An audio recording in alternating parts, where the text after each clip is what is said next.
geceler bize ikimiz, senin gözler sanki deniz. Bu geceler mor fenerler, eğer sönse dünya söner.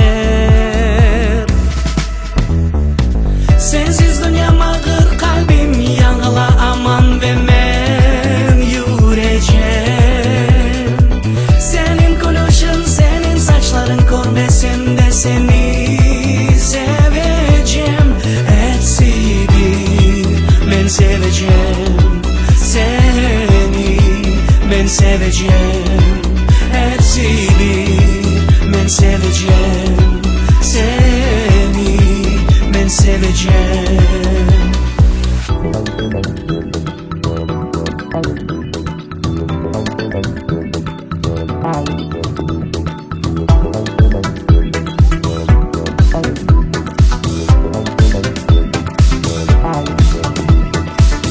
Bu geceler men hep yalnız, yüreğim yangılar sensiz.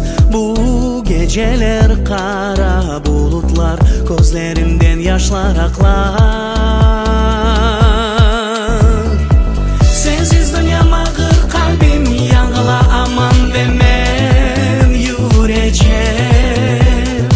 Senin gülüşün, senin saçların görmesem de seni seveceğim. Etsi bir men seveceğim, seni men seveceğim. Etsi bir men seveceğim, seni men seveceğim. Yüreğim ağrır aman ve men yüreceğim. Senin gözlerin, senin saçların, tapmasam da seni seveceğim.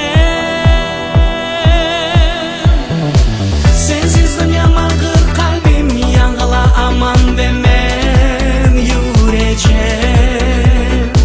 Senin gülüşün, senin saçların görmesem de seni seveceğim. Etsi bir men seveceğim, seni men seveceğim. Etsi bir men seveceğim, seni men seveceğim.